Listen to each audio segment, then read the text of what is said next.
Oh, yeah. Welcome out. It's time for that boom bap preface right here on the Remix Morning Show. Black Liberation Media, in case you didn't know. I go by the name of the Air Doctor. I came here to rock it, and I came here to bring you the crew that do what they do. Let me start you off with no other than Erica Kane. And Dr. Jared Boone. What's up, everybody? Good morning. What's up, world? What's up, remixers? Welcome. Beautiful Friday. Freestyle Friday. Yeah, Freestyle Friday. We're going to hit a freestyle? Who's? How was your week, Air Doctor? Oh, okay. My week was pretty good. Did remix morning shows, after school programs, during school programs.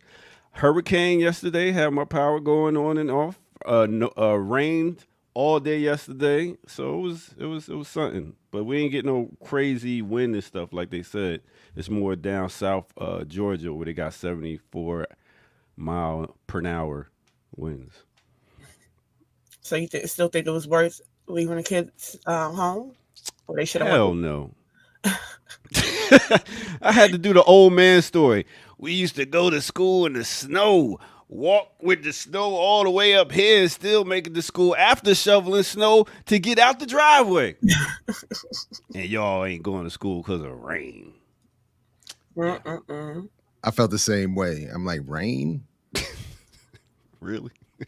But the way I think it is up here is that I don't think they've made some of the adjustments. And since we don't get snow like we used to, we end up with all these snow days that they don't use. So I think they just want to use stuff up. So they're like, it's dark outside. Call it off. Yeah. It's dangerous. 4-day weekend for teachers. I know they loving it. What about you? They're hoping for it. Yeah. What about you, Miss Keynes? How was your week? Busy always. I wasn't here on Wednesday because my mom is doing physical therapy now.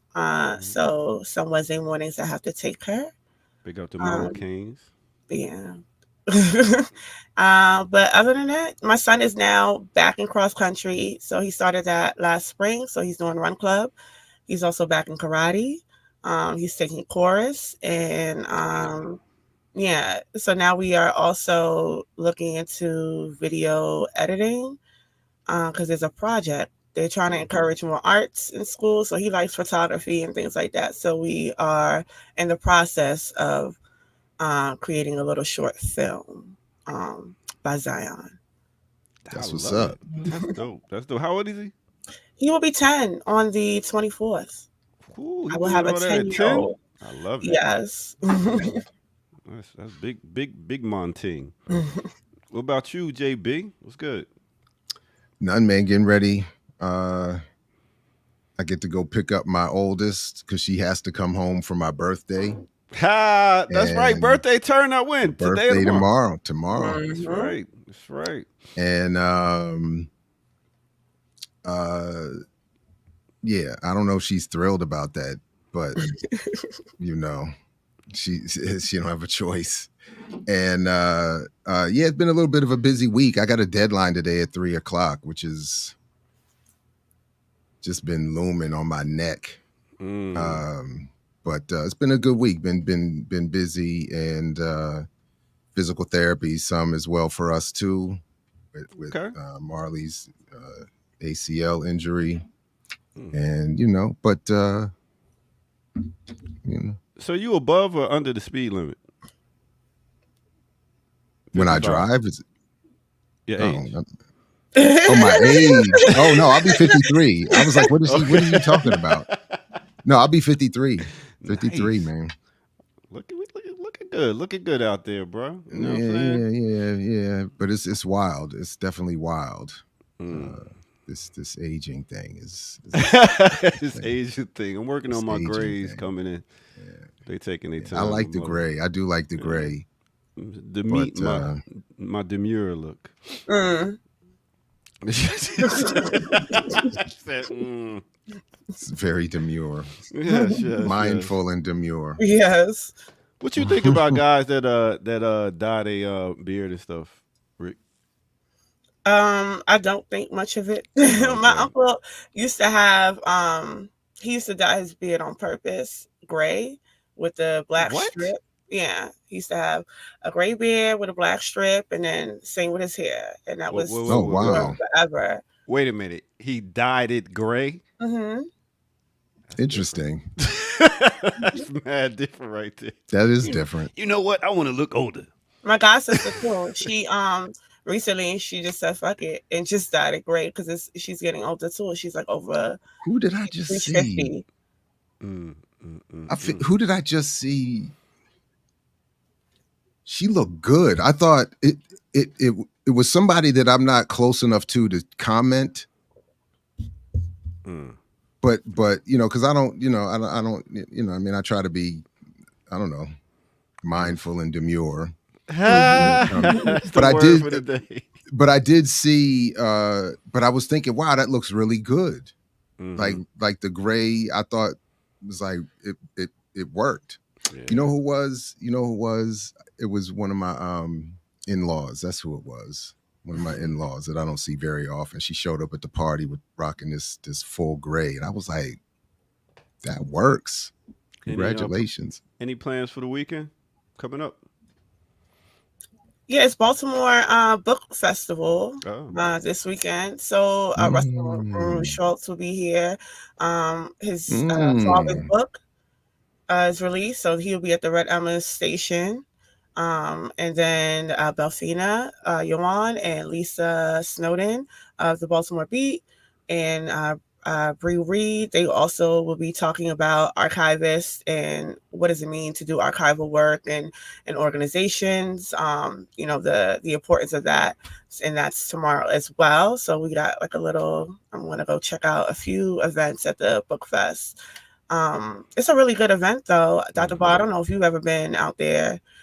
Yeah, but I really enjoy it. I have. It's been a minute, but I have. And they are dope. And that, I mean, there's always a good reason, but that would be a good reason to show up. I've been trying to get some interviews around that. I thought we had something set up, but the Schultz book. Okay. I'm still working on it. And I would love to see some discussion of it. The book is, I'm not too far in it, but it's been great so far. So, shout out to them. September is supposed to be Take a Man Out on a Date month. Well, thank God it's almost over. Y'all cheap ass. Nah. So hopefully somebody takes me out to the concert tonight. It's supposed to be Maxwell, Jasmine Sullivan in October, London. Really? Yeah. But I don't know if the weather is going to allow it, but hopefully. I was thinking about being outside tonight. There's a show in D.C. Tim Hicks from Cornell West Theory is having his first show back in D.C. tonight. And I was thinking I always be thinking about it. I was going to say, you always think real hard. I was thinking that, like, what's the chances of you actually going? Not. They're not good. They're not good. But I at least was thinking about it. I'm thinking about it. I am thinking about it.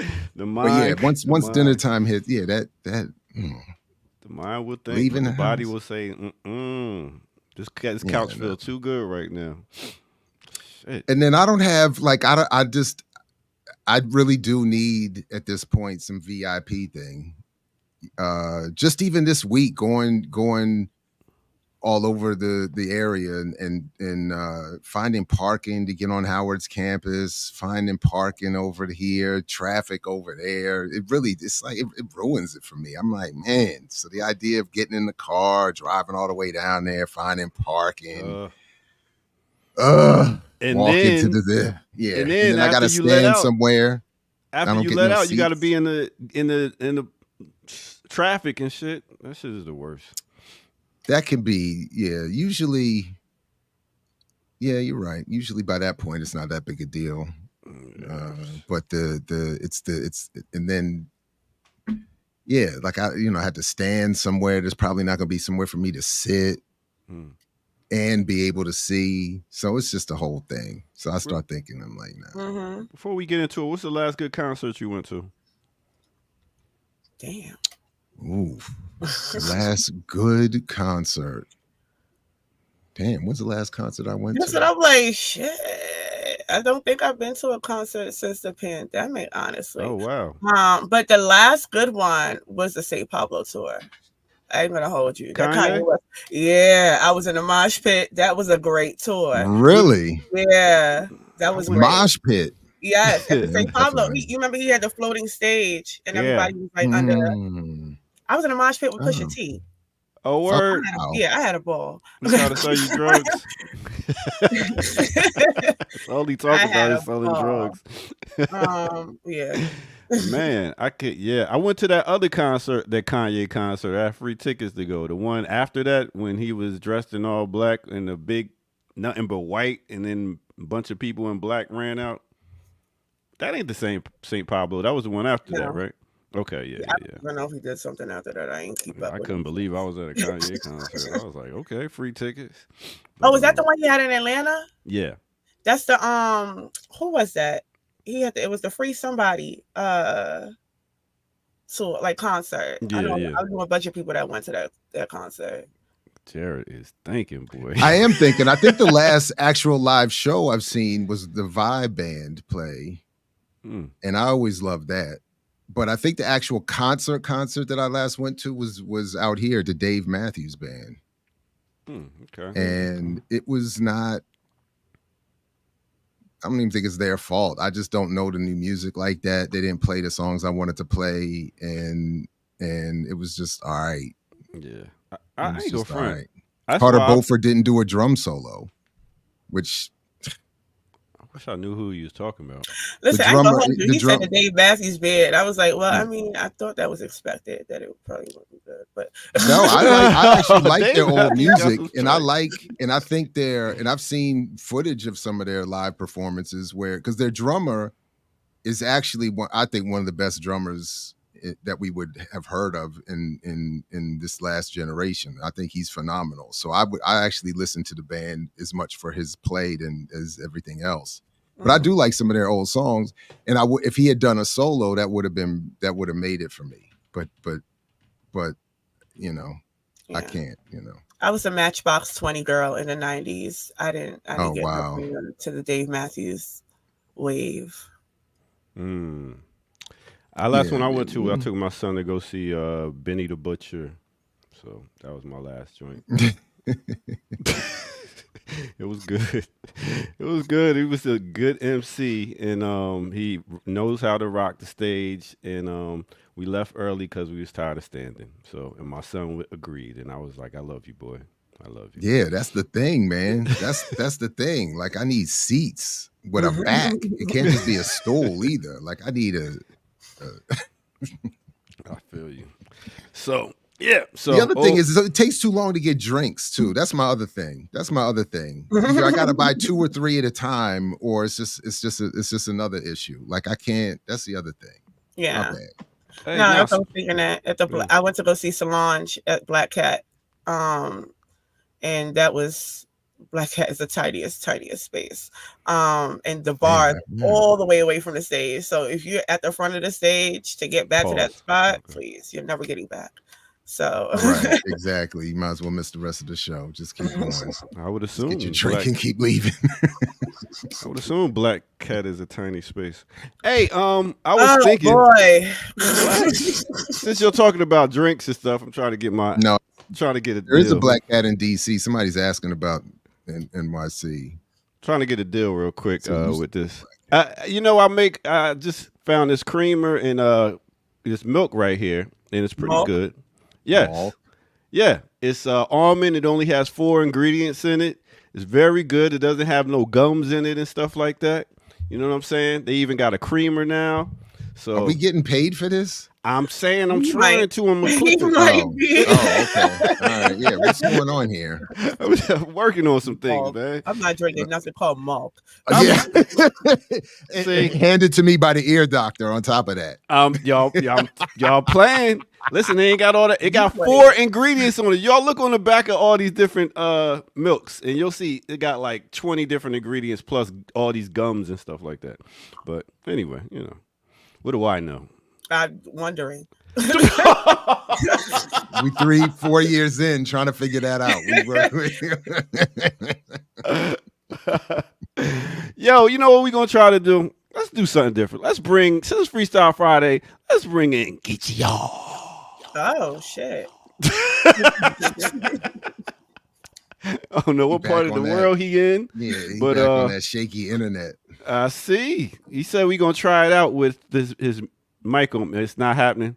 All right. Well, Doesn't listen. look like it. Go I don't report. think it's happening. I don't think it's happening. Yeah. Okay. Well, you can always report in the chat room with everybody else. And we'll check you next time. DJ. Where is he at? Where in the world is Geechee y'all? I don't be knowing, man.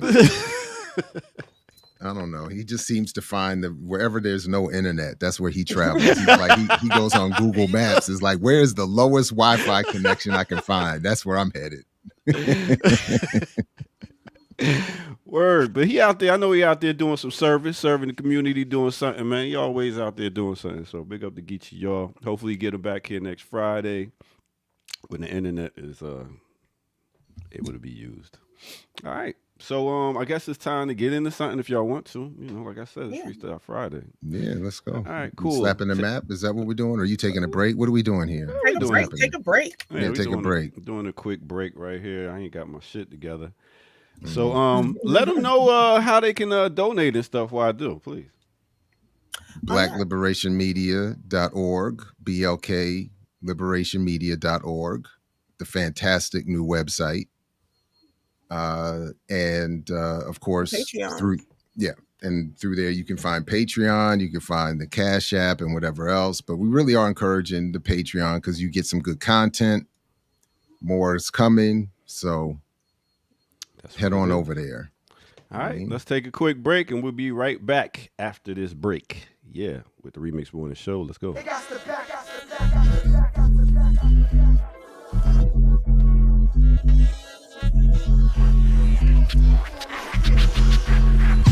Murder! Who the hell heard her? What's good, y'all? Welcome out. This is the Remix Morning Show. I go by the name of the Ear Doctor. Thank y'all for tuning in. Make sure y'all hit that like button. Subscribe to the channel if you are new. And thank you. Welcome in. This is the Remix Morning Show, y'all. Go to patreon.com, become a member over there, get footage that's rare. And also what you could do is you could go to the bottom of the screen and look and see, oh, shit.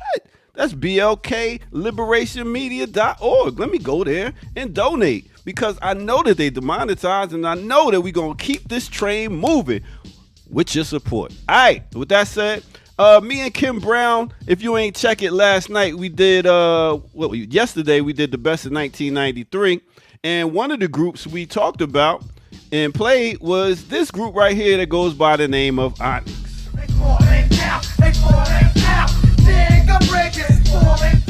All right, now let me tell you a little bit about Onyx. That's right, coming straight out of Queens, New York. They actually started, this is like one of the hardest hardcore hip-hop groups that ever came out. They started back in 88 at first with just Fredro, Suave, and Big DS. But later on, Sticky Fingers joined the group. So what happened is they was starting off doing their thing with just the three of them. And then they wound up putting out a song It went out there, but it didn't go too far. So they later hooked up with Jam Master Jay. Jam Master Jay said, yo, let me hear something. Put him in the studio. 2 of them couldn't show up, but it's Fredro. And then they called their man Sticky Fingers, and they went and did something, laid it down. And yo, Jam Master Jay was like, I love it. So next thing you know, they signed with Jam Master Jay, and their career just took off because they did their first debut album in 1993, which was called Back the F Up. And yo, it went platinum. It killed it. You talking about mixing rock and roll again with hip hop, just like the whole thing that Run DMC did. He was like, we're going to mix that up again, and we're going to have a mosh pit of hip hop. And that's what definitely happened. You had all types of races coming together when it came to their shows, and they really rocked out. One of the best albums, I must say, came out in that year, 1993. So if you want to check him out, dude, he's Fredro Starr, Sticky Fingers, Suave. Big DS died. Sonny Caesar, Suave, he left the group too. Right now it's still Fredro and Sticky rolling around doing their thing. You can hear them on all types of video games. They even got the Def Jam Fighting for New York game. But they got like 12 albums, y'all. So check them out if you can. That is Onyx. All right, with that said, let's get back to it right here on the Remix Morning Show. The next life, buddy boy.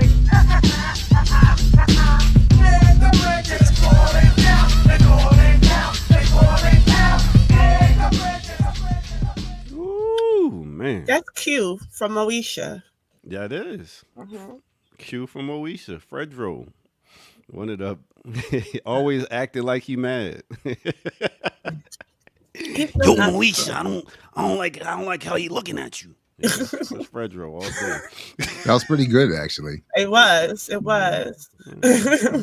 I'll be working on my voice.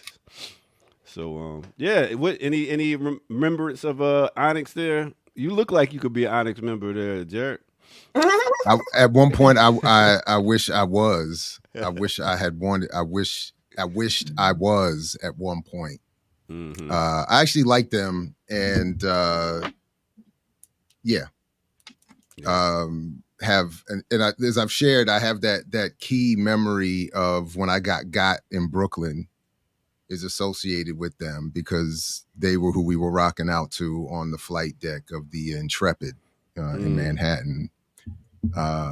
When I met the Brooklynites, and then May I ask where in Brooklyn, perhaps? Were you? I really don't. That part, that's a really good question. To be perfectly honest, it could have been anywhere. They told us we were in Brooklyn. I don't remember. I remember leaving the Intrepid, taking some trains, and ending up in a small apartment. I remember having a drink, and then I remember waking up with something happening that, non-sexual, but something ruffling through my pants that, like it was a very weird. And then I just remember us leaving, but I don't remember how we got back. I don't remember. Yeah, it was just, it's just a weird. But it started with Onyx, the Intrepid, and a couple sisters who said they were from Brooklyn. I knew it was sisters. As soon as it was definitely. Oh, yeah. Like, Oh no. No. It was definitely. And I remember she had her hair back in a ponytail. That's one thing I remember. Mm-hmm. Right. And but yeah. Big up to D Nifty. Onyx is best known for Throw Your Guns in the Air, not mosh pits. Actually, are better known for Slam, and Slam calls mosh pits. So. But what do I know? That's what happens when you get checked by the ear doctor on a Friday morning. Let them know.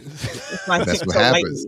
I mean, Throw Your Guns was their first single. It was a banger, but Slam, that was ridiculous. All right, well, let me get up out of here. Let y'all get to it. I'll catch you on that. All right, peace. All right, well, let's slap the map, everybody. Welcome to the Remix Morning Show. Like, share, subscribe, put it in your socials. Slap it in.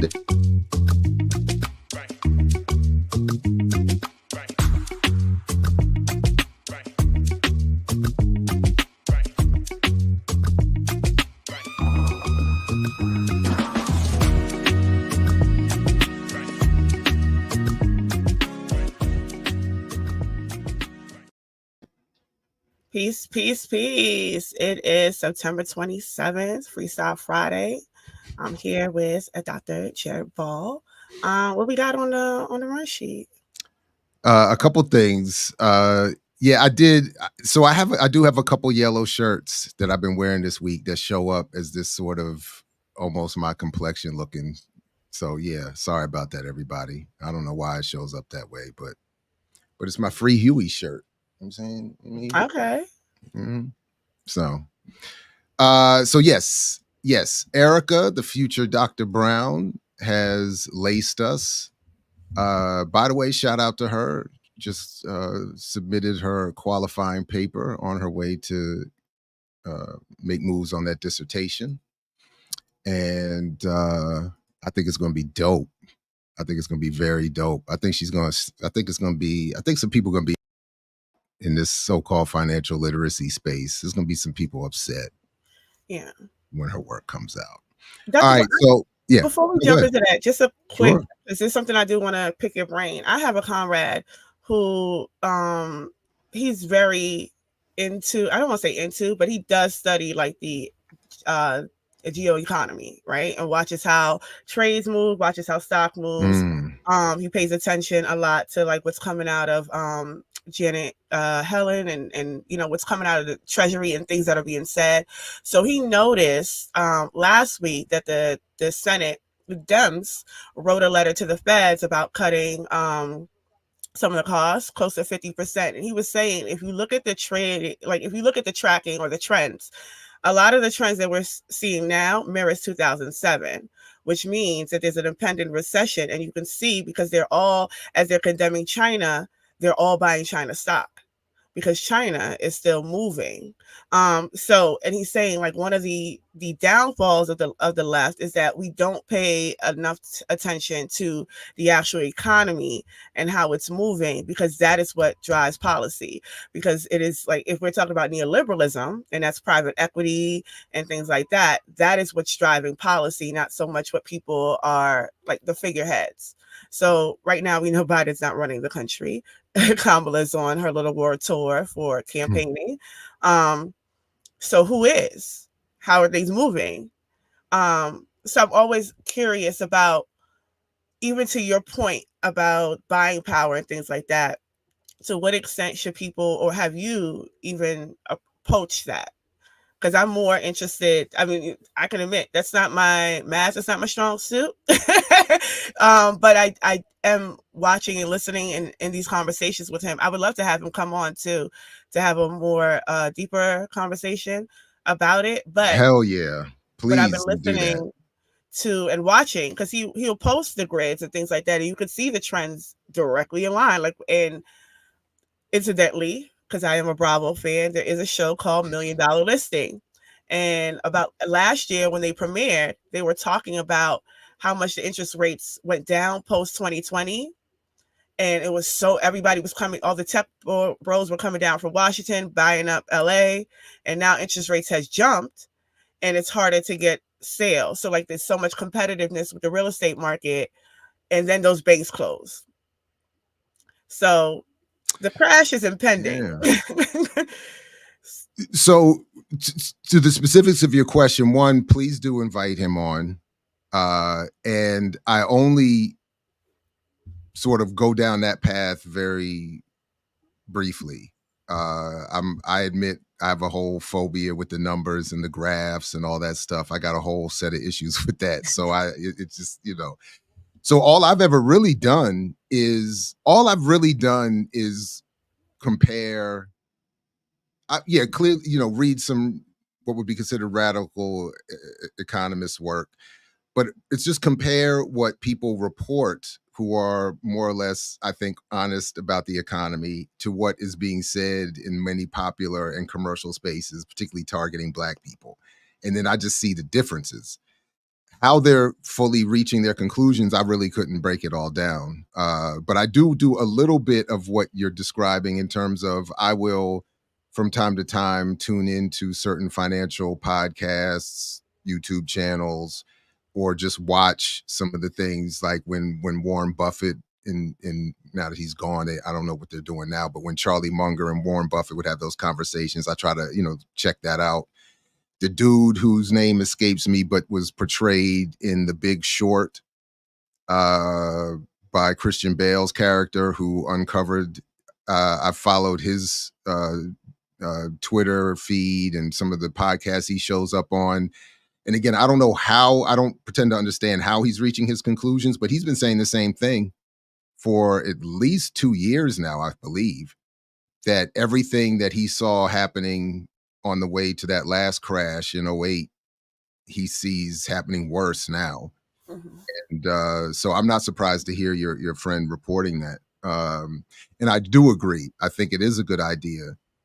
And to pay more attention to it, and then to track how policy and predict how policy is going to go. It would be better for that would be a kind of headed in what I think would be a real financial literacy, more than the kind of nonsense we often get about how to balance a checkbook and whatever else they say. That's not, but teaching us how to, or to at least follow the people who can break that down for us. And then we can, like when I go to Wall Street on Parade or something like that, they kind of, that's what I consider them. They really get into the numbers.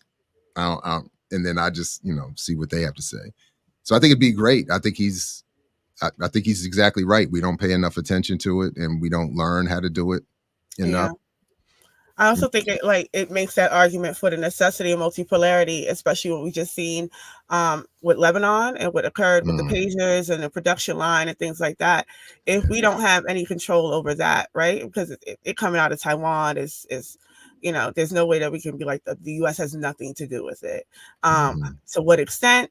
That's still, people are still parsing through that, but it's clear is that they use the intelligence that's coming out of Taiwan, which is a proxy state. I mean, right now, but that speaks to the control of production. And if, that ultimately is the question of socialism, right? Who owns the means of production? And I think what I've seen in terms of multipolarity is discussions around the singular nation, right? Because India right now, Modi is no good, but it's part of BRICS. So there's these contradictions that exist, but then, countries change leadership, though, Modi doesn't stay there, but it becomes less of a question about the country's internal contradictions and the actual necessity to move outside of the existing production line that we have no control over. So how do we gain control over that? And I think that when we talk about geopolitics in terms of friends, I think the question of production and economy really susses out that this is not really about friendships, but what is the best way for Africans to move? What is the direction? And I think multipolarity opens up that space. So I think all these conversations are worth having, but I'm just more interested in the way that they're being had, especially in the context of the myth of Black buying power. Well, I mean, one thing I keep trying to do is keep my eye on that final prize. So I know it's been said millions of times, and I've come to more appreciate it now than ever, that I want us to be more focused on outcomes than opportunity. So, and I keep joking about it, but I think I really just feel this way. I don't want to have to figure all this stuff out. I don't want to have to be Mr. Super Decoder, and I don't want you or anyone else to have to be the perfect analyst or business person or entrepreneur. At some point, it just has to be, look, even if I'm this imperfect being, all of this wealth and resources being produced, so we should get a cut. It should. So if that means, so when people start breaking down, whether it's the blockchain or even what you're talking about, the some of the complicated nuances around geopolitics, I'm not discouraging anyone becoming an expert and understanding that. In fact, quite the opposite. But I am still saying we shouldn't have to be to benefit. So at some point, I just want us to have these movements that are strong enough to say, okay, as we're endeavoring to catch up to your brilliance, we just happen to see all this wealth being produced. Give it up. Then as we slowly evolve into the super beings that you are, we will catch up and do our best to understand all this highfalutin, concepts in the but at the end of the day, I think you're right. I think your buddy's on the right track, and we have to.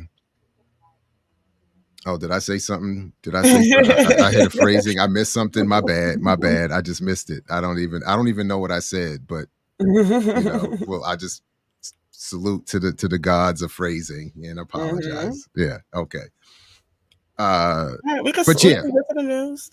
I didn't mean to derail. I was just thinking. No. When you mentioned Erica Brown and financial literacy, because I do think that that's an aspect of financial literacy, especially an aspect of PE that we don't discuss, right? Because the way, even when we discuss imperialism, we do not talk about the financial aspect of imperialism, and that is an important aspect of imperialism. Yeah. Well, I don't want to say that we don't, but I think in general, the way that people understand imperialism is through military force, right? They don't understand the World Bank's position. They don't understand sanctions and things like that, and how that is also a mechanism of imperialism, that those things work in tandem, that the military force is because they are protecting the World Bank and their general interests. So to remove that aspect, I think, does a disservice to the way that people even are understanding imperialism, which is why you hear Russia's imperialist and China's imperialist and Iran is imperialist and Islamic imperialism, because the way that people understand it is sort of confined to a particular definition that removes any understanding of the economy and the way that it moves and why the U.S. would be an empire, not just because it has 800 military forces, but because the dollar is primary in the world. That is that Michael Hudson stuff. And I've struggled on and off for some time with his super imperialism book and his articles and stuff, but that's ultimately the kind of work that he's on. So it sounds like and maybe when your friend comes on, this can come up, but to what extent he knows about Hudson's work or the work others are doing that's similar to it. But that's his point, that the dollar is being used as a mechanism of empire, and that ultimately when either in advance of bombs or instead of bombs or along with bombs, that's the whole point. And that was one of the reasons why I kept asking all of our crypto friends and cousins and whatever, you think they're just going to watch you replace the dollar with the Bitcoin and then bow down to you? Like I think you're missing a little bit of this. Yeah. And I think it's also a disingenuous conversation, because what even the attempts are with blockchain in terms of geopolitically is a different thing from what they're using as examples. Like what is that Central American country that just completely collapsed, right? But they're like, oh look, and we should do that in New York. Yeah. El Salvador, I think. Yeah, El Salvador. Yeah, right. And El Salvador is just, and that's the example. So yeah. When I was at the Black Blockchain Summit this week, I did pull it, look up the numbers again, and I may not know whose wallet is what, but I do see that 10% got all the Bitcoin. So I'm like, I'm just looking at the outcomes. You could tell me all you want about, I don't understand the technology and the currency, this, that, and the third, but I understand accumulation, and I see all of them are in a handful of wallets. And yet, so I don't see where, and Hill Harper talk about buy 1/1,000,000th of a Bitcoin, buy a Satoshi, and we'll get rich. I'm like, my man. So yeah. Well, they should be happy to know that Trump and his sons are now going into Bitcoin, and they had, have a company brewing. In fact, I did look up my Wall Street on Parade crew, and it says, they said here, as Trump launches a crypto firm, FBI reports crypto fraud has exploded to $5.6 billion, representing almost 50% of all financial fraud. So of course Trump's getting involved. Like, he's like, Where After there's a shitting hustle, on I it. got to get in there. Right. After he spent years talking about it was fake money, it's not a real thing, and now he's in on it.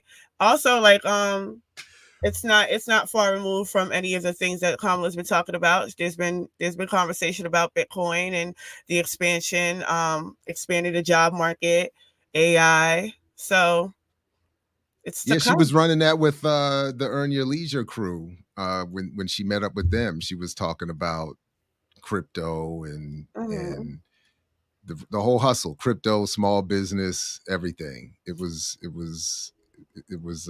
like an all-star game of marketing and branding, headline grabbing phrases. But yeah.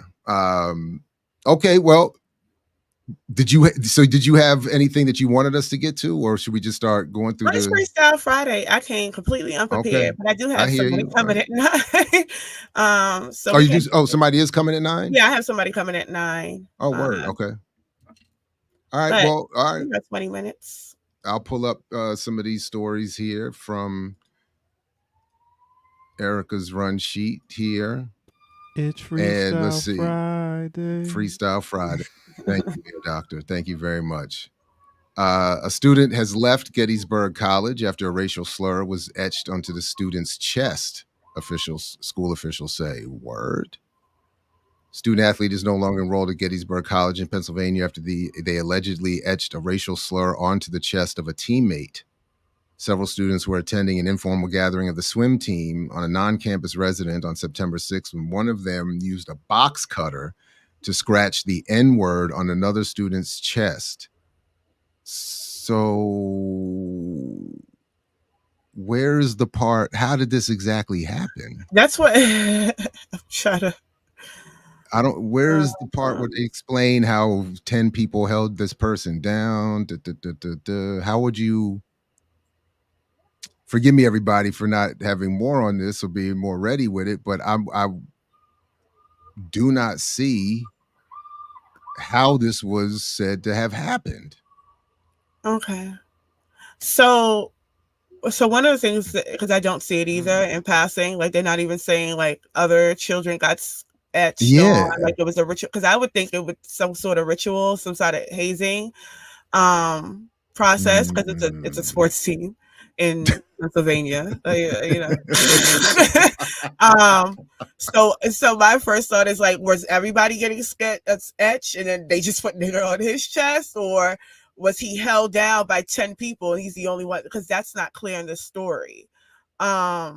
They say here At it's all. not a byproduct of an unhealthy athletic team culture or reflection of the team itself. So your whole casting aspersions on all Pennsylvania sports teams is according to Bob Luliano, misplaced, Eric. Just so you're clear, while you're over here. Well, my apologies, Gettysburg College. Gettysburg College, right? Exactly. Wow. Yeah. So I will look. I'm actually going to look into that later and see if I can find. I'm very interested to see. Again, how does this happen? I mean, as soon as the box cutter gets pulled out, I mean, what is? I mean, and if it's not a product, like, are they saying that because they were told that, or did they do an investigation and show no, this is not even a hazing thing? They just went out of their way to do this? Because I'm not understanding. Like, they don't really go into details. Even as you were scrolling down, I didn't see anything that stood out that says, oh, they were all doing this and then this happened. They don't even explain how he got there, why they were there. It was just some unauthorized off the campus thing. Yeah, I don't know, but that's wild. I mean, aren't students still branding themselves like with hot iron, like cues and stuff like that? Shit is crazy. Wait, you talking about like keloing in the frats and all of that? Yeah, but that's not. Well, I actually don't know what's going on. I'm not up to date, but I'm assuming that's not a box cutter scraping N-words into your chest. Definitely not. I was just thinking about the hazing shit. Yeah, that don't even sound like hazing. That sounds like hating. Yes, exactly. Yeah. Well, there was another story that I actually saw Mark Lamont Hill addressing last night, and I think he had the professor on he may have had her on by now, but it was something that I admit always piques my interest when I hear these kinds of things. And in this case, it's a tenured Jewish professor being fired for pro-Palestinian speech, also in Pennsylvania at Muhlenberg College, where according to Maura Finkelstein, I don't know if there's any relation to Norman, but in January of this year, Maura Finkelstein, a tenured associate professor at Muhlenberg College, temporarily reposted on Instagram a statement from a Palestinian American poet. Months later, a faculty staff committee recommended firing her over the post. She said, and we saw the whole tweet, and this is it right here. "Do not cower to Zionists," the post read, according to Finkelstein. "Shame on them. Do not welcome them in your spaces. Do not make them feel comfortable. Why should those genocide-loving fascists be treated any different than any other flat-out racist? Don't normalize Zionism. Don't normalize Zionists taking up space." And even with tenure, including apparently a Duke University Press book publication, which is prestigious, she's been removed. And I think I was shocked to hear this, to be honest, but Mark Lamont Hill reported that this was the first faculty member to be fired for pro-Palestinian sentiments, first tenured faculty, that is. Yeah, probably tenured. And that's, I think, what's the most shocking, that is not a safety net at all. I don't know if you've been observing, and then obviously you're at Morgan, so you probably have seen the universities came back this semester and they are not playing. No. So you went to Cornell, right? Are you familiar with Mamadou? So right now, I'm only the case, not the person, but I'm not surprised. Yeah, I will say that. I know currently we've been all week. We tried to have the petitions out. I think on the channel, Dr. Layla Brown speaks about what's currently happening, but Cornell is proceeding with the deportation process. So just a little information: in less than one business day, the VP of Student and Campus Life, his name is Ryan Lombardi, he declined the appeal of the illegal and unjust suspension from Cornell. And because Mamadou is not a citizen here, once he gets suspended as a grad student, then he loses his they can deport him. So he loses all his status here. So that's really what's happening. So this means is his de-enrollment will be finalized, and they're gonna, if he's de-enrolled, then Cornell is obligated to inform immigration services, and that's why his status. So they have until 5:00 today to stop that. So they refuse to bargain with the Cornell Graduate Students United. So they're not talking to the unions. Over 30, I believe, student organizations and faculty orgs have signed on in defense, and nothing has happened. So there are, I'm going to find a link, because there are numbers to call and email, but he has until 5:00 today. If they do not overturn it, he will be deported. And this is a brother who, if you've never heard the Malcolm Effect podcast, you can see the transition of his learning through there. I got the link for you, by the way. Thank you. You can see the transition of his learning on the Malcolm X podcast. You can also, he just did something recently with Two Black and Josh from Millennials Are Killing Capitalism that's on this channel that was really good. I do think it's really worth defending. Not just because I think we're watching all these little, I think they're making these instances of repression seem isolated and not at all interconnected. And it's all happening under this administration, which is why, regardless of how people feel, right? Because there's a lot of criticism that we get on this, especially the remix, right? That we are intentionally only focused on the Democratic Party, which I don't actually care if that is a criticism, because it's not a legit one. If I'm focused on the Democratic Party, it's because they're doing bullshit. Maybe they should stop doing bullshit, because I know who's running the country, quote unquote, right now is under a Biden-Harris administration. The repression is happening under a Biden-Harris administration. And this isn't the only thing the schools are doing. The students that were involved in the Heinz Hall takeover at Columbia, they have to do this re-education program.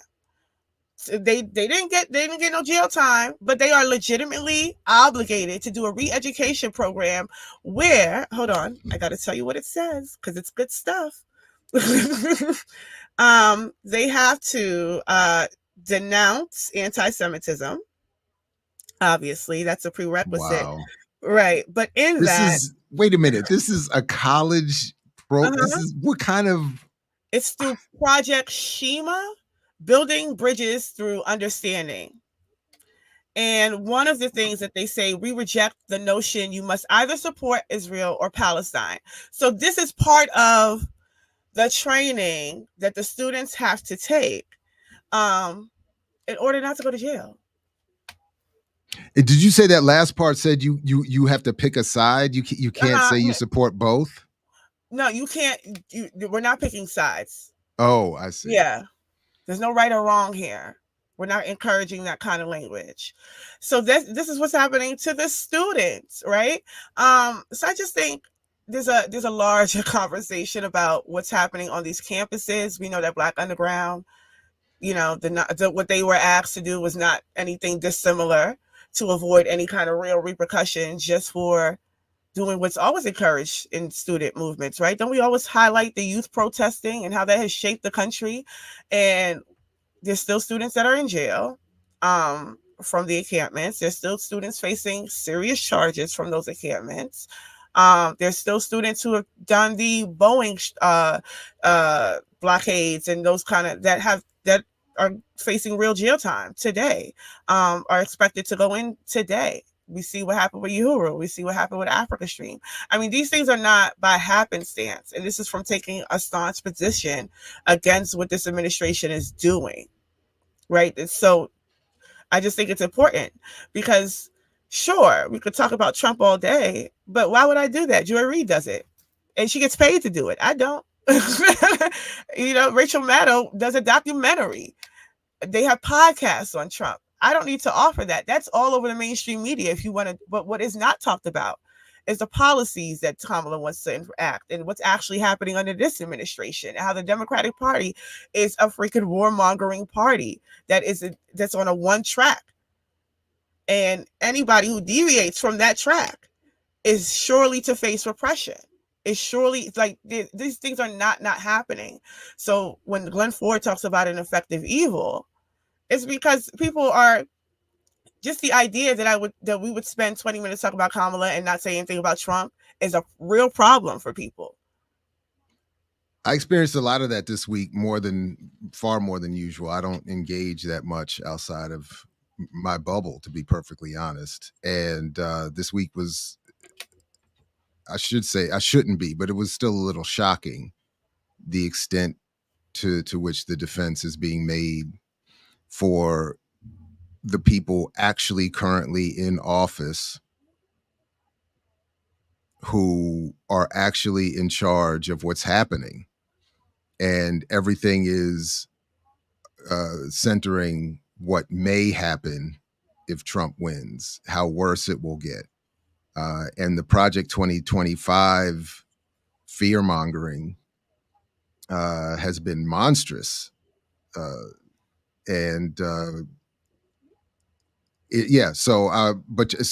not moved by that either, but I hear a similar kind of critique. Why aren't you talking about Trump? Why don't you say more about Trump?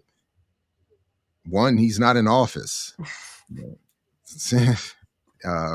But yeah, I think all of those are good points. But yeah, it's been fascinating, and again, I have to say, after 8 years of Obama, that was the one thing I thought we would get is some logic around race and gender in that office, and it just is not working. Trump is being used effectively to buy the more effective evil to but I think everybody. Even to that point, though, I think there was limitations in terms of understanding Obama because things were happening in real time with Obama, whereas she was allowed to play, that Veep role where, where is Kamala? We don't know what she's doing, which is Right. why I That deeply is right. appreciate, yeah. And I deeply appreciate Salifu's piece that highlights, more than a silk press. If you haven't read that piece on her communists, please do, because he speaks directly to, like, no, she wasn't not doing stuff, and most of what she was doing had to do with the Americas. So she was all in CARICOM, pushing for the occupation in Haiti. Her and Hakeem Jeffries went last summer. She was in Guatemala telling the people don't come here. Like, she was working hand, right with Laura Richardson, who is the head of Southcom, in the process of expansion. So she's having these, and the way that the colonialists in the Caribbean understand Kamala is, oh, she's one of us, So there's a more of an invitation to do nonsense, right? And so she wasn't not doing things, but I think because she has done that role, that it becomes, well, because I think who's very fascinating to me is Olay. I am fascinated by Olay because the contradictions just, they highlight themselves. In one instance, she's clear as fuck on Eric Adams, clear, but we have to be practical about Kamala. And did you see? So you saw Butch Ware, Dr. Ware's calling her out and others. I'm assuming you saw that after Marcellus was killed the other night, and he was calling her and others out, and she apparently had I only saw a little bit of it, but she was responding. Yeah, you could say it was defensive, but I mean, she was being called out, so I don't want to just dismiss it as defensive, but she was defending herself. Maybe. Well, I'm being asked to show it. Yeah. Well, we have the ear doctor coming on for a break, and then we have a guest at 9:00 if time permits. I don't mind, but otherwise, I would encourage folks to just check out Dr. Ware's social media. And no, I haven't seen it, and it's not really so much. Yeah, it's not even so much Olay as an individual, but just that notion. Because what's fascinating to me about that, because I did see what she had to say about the indictment coming down and him using the millions. Now, what's happening on MSNBC right now currently, I can tell you this man has been on Morning Joe more times than I can count in the last year.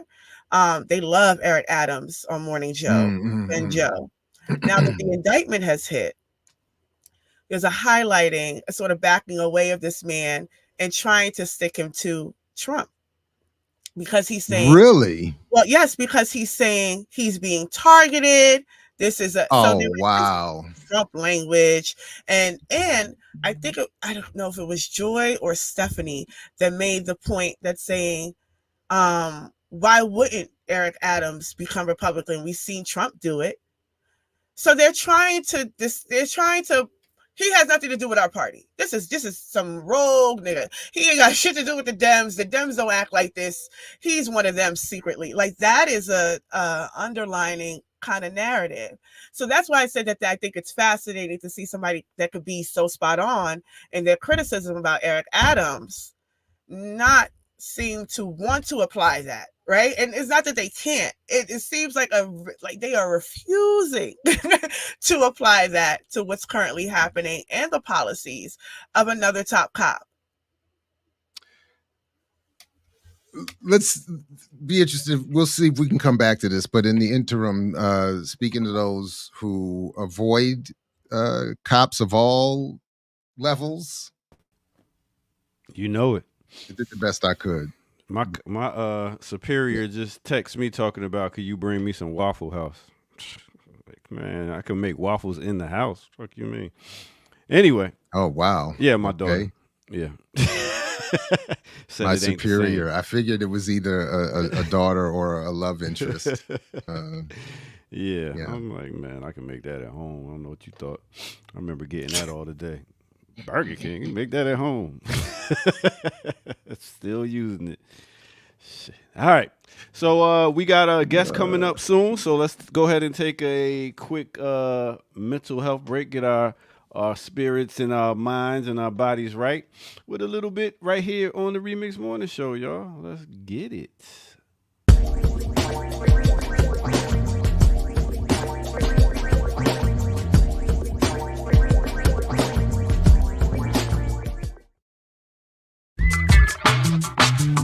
Remix on the remix, y'all.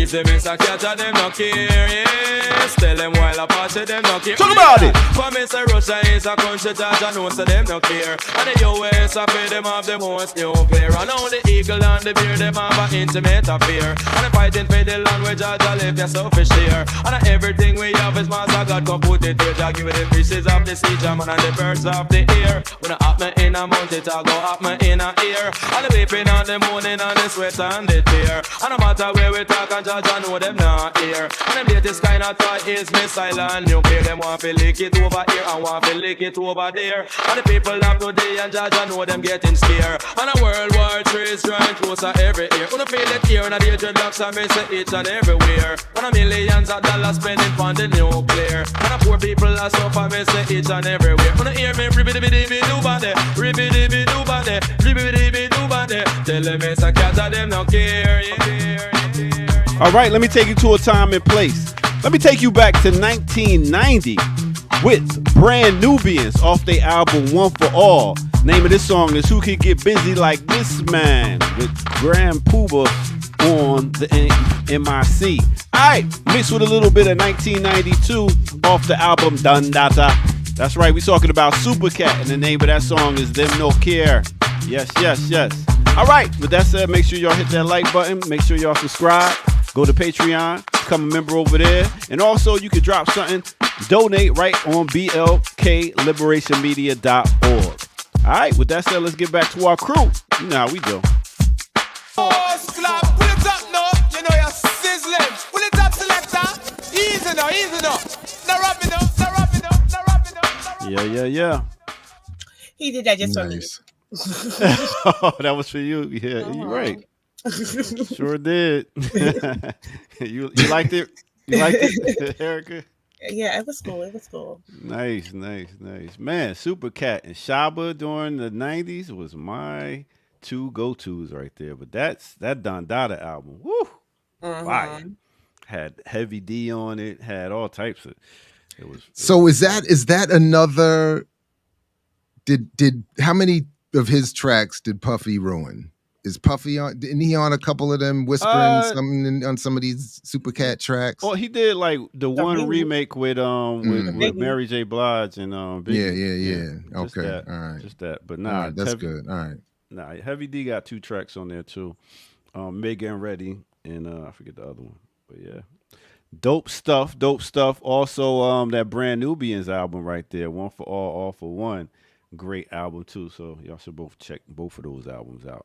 If you don't know, now you know, baby. All right. We got a guest coming? Sure, soon. All right, cool. I'll let y'all get back. I mean, if we got a couple seconds, we can run the Dr. Ware thing, but let me know what's up. Hey, go to it, and we will do that while the guest's on the way. All right. So I did pull it up here. So this is what he was saying, and it wasn't just about Ole. But after they put Marcellus Williams to death. I want to know, where are all these black abolitionists that swore they were about resisting the carceral state? Where are you now, Brittany Packnett Cunningham? Where are you now, Angela Davis? Where are you now, Olayemi Olorin? Where are any of y'all now? Y'all still caping up for your murderous presidential candidate just because she happens to have brown skin? You call yourself an abolitionist? Harriet Tubman is rolling over in her grave. She disavows you. She disowns you. Bell Hooks disavows and disowns you. Phyllis Wheatley disavows and disowns you. Sojourner Truth disavows and disowns you. You are fraudulent. You are weaponizing black womanhood, the most sacred thing, the foundation of humanity. yourself, mitochondrial Eve. You have betrayed her.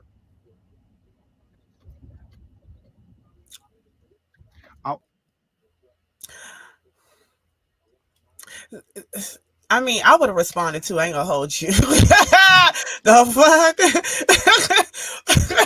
That's why I said that's what I was trying to say. She's not being, I don't want to dismiss her as being defensive.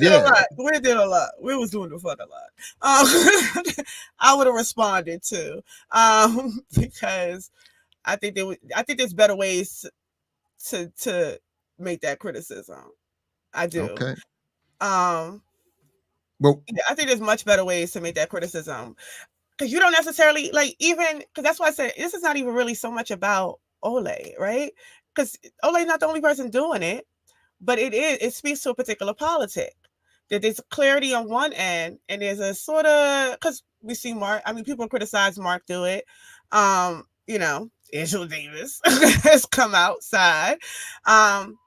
But again, to that point, there's better ways to raise those criticisms. Like I was able to raise that directly with Angela Davis and put it on the floor. Like when I just think that was a lot, but Bush just did.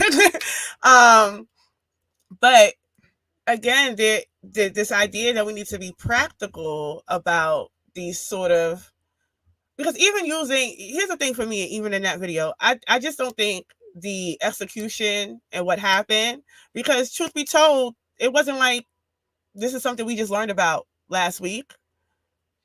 So one could easily say, Butch, where was you in the last year? Right? So everybody hopped on, everybody responded to the call to action out there, so that's why I said it's a better way to make that criticism, especially if the criticism is about supporting a Kamala Harris, because the idea of why you would support Kamala, put the policies on its face. If you're saying that she's a progressive, put the policies on its face in comparison. So I wouldn't take that route. That's exactly why I said, even though I tend to agree with the sentiment, that's exactly why I was saying I don't want to dismiss Ole's response as defensive as often as because you get called out. I think you have a right to say something. And if you're attacked called out like that, and if you're attacked, it is defense. So it's not being defensive as if it's but it's so. All right. Your guest is here. So I will. I don't know if are we doing segues, transitions? Are we doing what's the plan here? The producer. Where did he leave? All right, yes, I'm waiting for y'all to say, and say let's push the button, and then Ricky be back with the interview. It's free.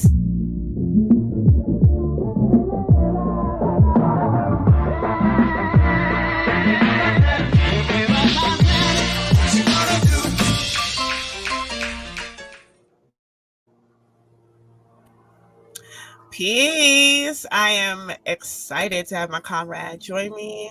Camilla is, I want to say international at this point, journalist, activist. A lot of her work you may know through Kashiwan News. And I invited Camilla because a couple weeks ago, you all know that I spoken about Honduras and what's happening in Honduras. And I had played a clip from Camilla's channel on the president, Castro, discussing potential coup. And maybe 2 weeks after that, the AP press had a headline saying that the president was mishandling funds. So I wanted to just get some clarity on what is happening. How should we be understanding Honduras in the context of the Americas and maybe in the context of the zone of peace? So welcome, Camilla. Thank you. Thank you for having me. I don't know if you want to talk some more about what you do, or we could just jump right into it. Yeah, well, I am a reporter, and I do a lot of reporting on Latin America, based in Latin America, for Press TV and also for my outlet, Kausachu News. And Kausachu News is in the process of preparing for sort of a relaunch, because we're going to be launching a new website, which still is in the making right now. And we think it's really important because obviously, a lot is transpiring in the world, to say the least. And for a lot of journalists and the biggest media outlets, but also alternative outlets, we have a tendency to go from one event to another large event based on things like what gets a lot of clicks or what is urgent to respond to. And a lot of times, like right now, the most urgent things to respond to that are very defining for the future are happening in Lebanon and Palestine and around the world, but not in Latin America. And so we think that throughout this time, we continue to have that need for grassroots reporting on the ground in Latin America. And so we think it's really important, despite that, of course, everyone knows we don't have funding. And a lot of these small independent outlets have never had funding. It's very difficult to get support in terms of actual funding resources, but we still need to exist. So that's what I'm, sort of working on, is the relaunch of this. And part of that would be things like doing some critical reporting from Central America, which, that sort of thing, again, it comes and goes based on who's willing to fund these things. And the main media outlets only care when an actual coup has transpired already and it's too late. And then people are struggling to find out, what has happened. But we know that there needs to be like a permanent presence in Latin America, in English, of course, because our countries in Spanish-speaking Latin America and Portuguese, in the case of Brazil, have their own media, which is very good a lot of times. But the rest of the world, including English-speaking Africa and Europe, and of course North America and Asia, need to know what's going on as well. So Calcetra News is where you'll find a lot of my work. Honduras is something that we've been trying to highlight on Calcetra News because for a number of reasons, but they're still grappling with all of the issues that have been created since the coup that took place in 2009. And in 2009, that coup was orchestrated by the United States, Canada, and its allies of the right-wing, at the time, opposition, the Honduran opposition. And it was a very dramatic event. It was essentially a military coup because it involved both, I think, Marines of the United States. It involved forces of the Honduran military, and they took Manuel Zelaya, the constitutional, democratically elected president of Honduras at the time. They took him out by force, and he had to go into exile. He spent some time in Nicaragua. I think he was in Brazil. And eventually he was able to make a return. But this coup lasted something like 13 years of governments that were supported by the United States, and they are said to have won in fraudulent elections in late 2017, I believe, or 2018. And so they maintained power for a very long time.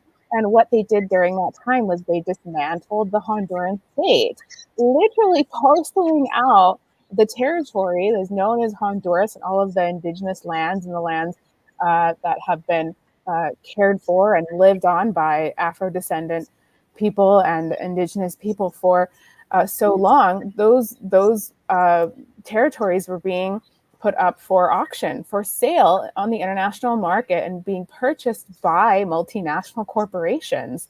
And they actually created a law, which was the ZEDES law, which was to create these special economic zones where foreign corporations, with the help of the US embassy, probably with the help of other foreign embassies, were able to do what, purchase these pieces of land, do whatever they want, create some sort of just countries within a country.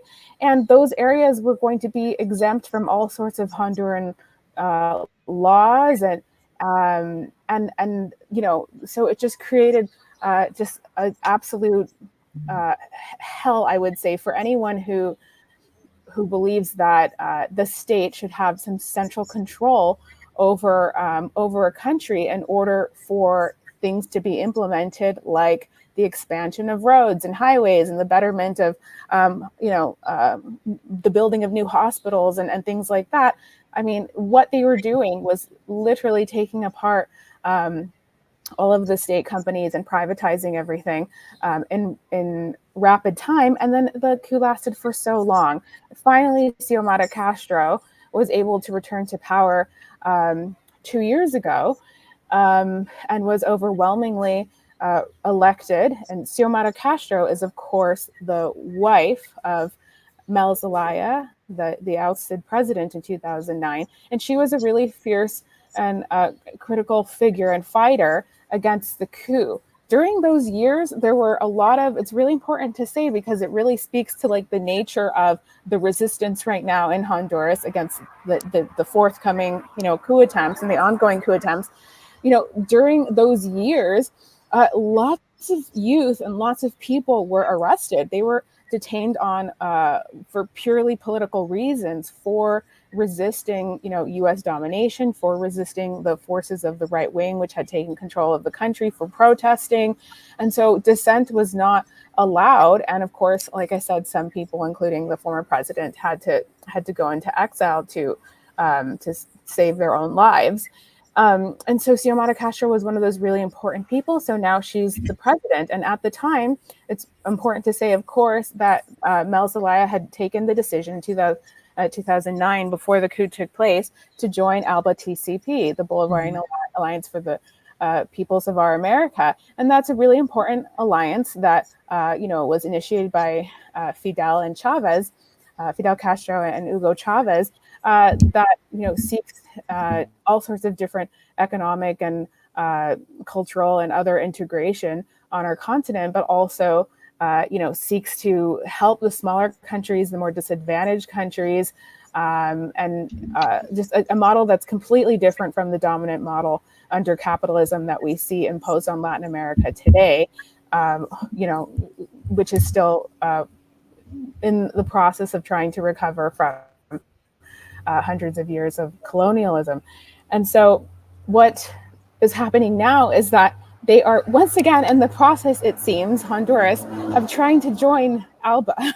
And actually, Jorge Ariaza, who's now the general secretary of ALBA TCP, has said that they consider Honduras to be an honorary member of ALBA. They're not at this point. I guess they would have, during those coup years, they would have, the government of Juan Orlando would have left the bloc or not allowed them to fully integrate or whatever it is. But now they're participating as an observer country, and it's very important.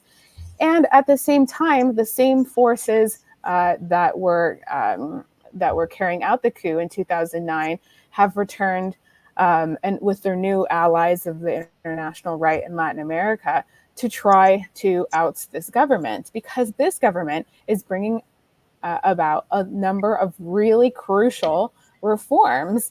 And the government considers itself to be socialist. They call themselves a socialist democratic government. And they have been very vocal, Xiomara Castro, but also Mel Zelaya, and also the leaders of the Libre Party and other government ministers have been very vocal supporters of Venezuela and Nicaragua, defenders. And in Latin America today, in Spanish-speaking Latin America, it's very difficult to go on television and go to these forums like the United Nations and defend Venezuela and Nicaragua. When you do that, you come home to essentially like hundreds of news reports attacking you and right-wing commentary and analysts and people slandering you as supporting a dictatorship or dictatorships, supporting authoritarians of the region, and all sorts of other things. On top of that, Xiomara Castro has been a vocal supporter of the Palestinian cause, and has, called for, obviously, very early on, an end to the genocide. And she has done the same, calling for a ceasefire, this early on in Lebanon. And she's taken other really strong positions. It seemed like she's not on board with the decision of other select governments and the governments of CARICOM, who've supported a multinational invasion of an occupation of Haiti. It seems like she has another position on that. And so there's all sorts of things going on that the empire and its lackeys are not going to be on board with, because she's quite literally in the process, and this government is in the process of refounding the state, trying to fix the judiciary, trying to fix all of the institutions that were corrupted and which they say were lending themselves to international narco trafficking and international organized crime. And all of this stuff needs to be fixed, and it doesn't happen overnight. In fact, it doesn't happen over one term either.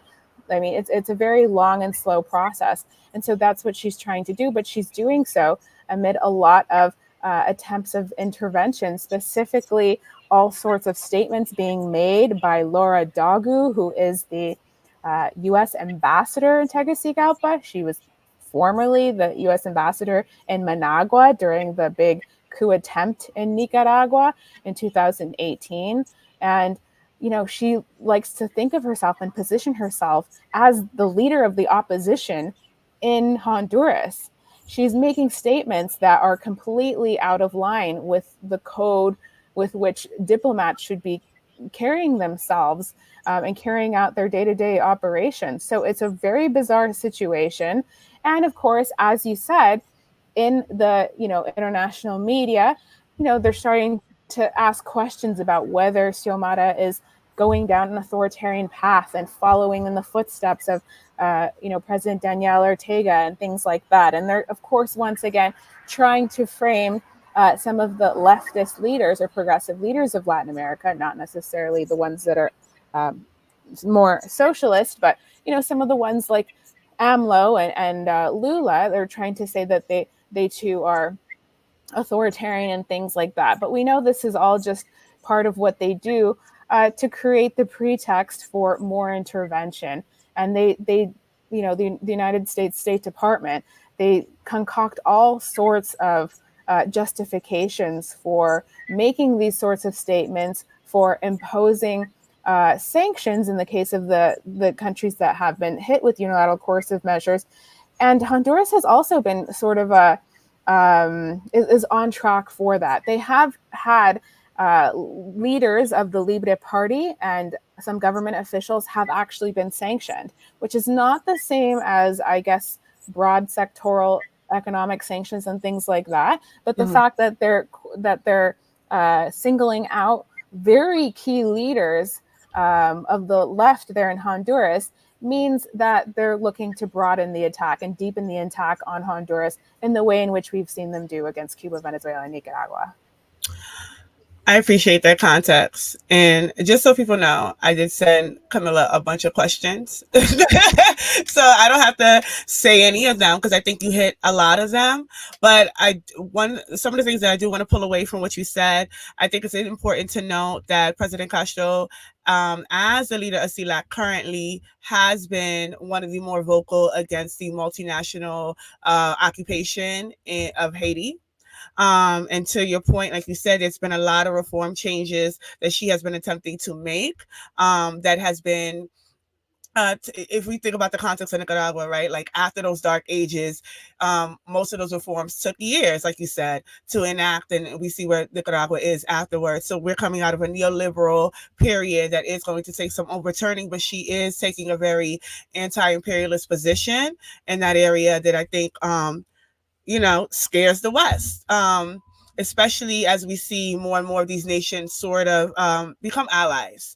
We've seen that Maduro has spoken out in defense of President Castro, especially connecting a lot of the criticisms and the attacks because she holds a position in CELAC.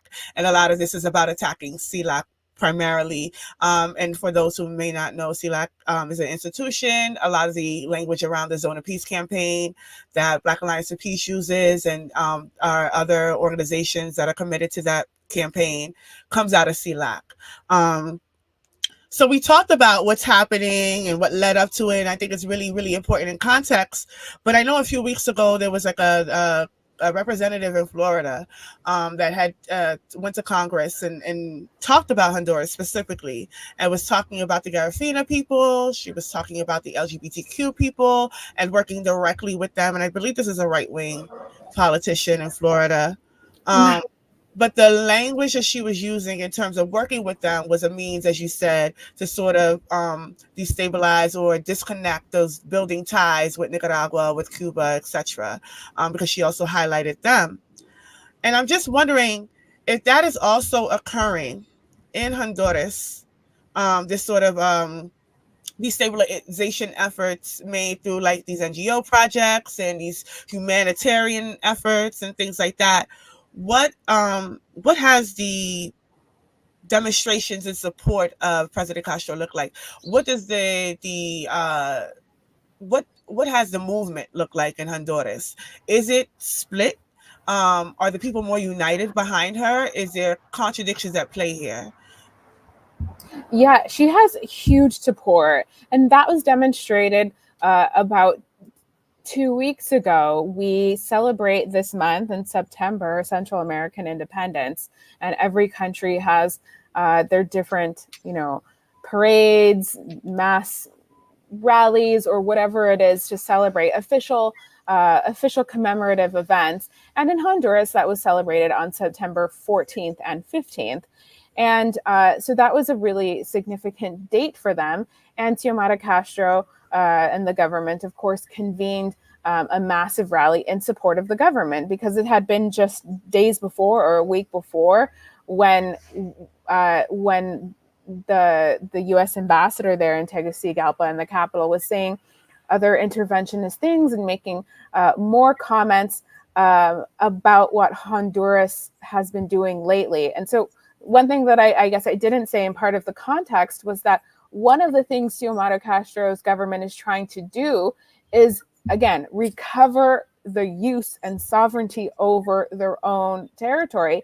And within that is the bases that are being used as foreign military bases that the United States has access to because of the agreements that were made during the Juan Orlando years.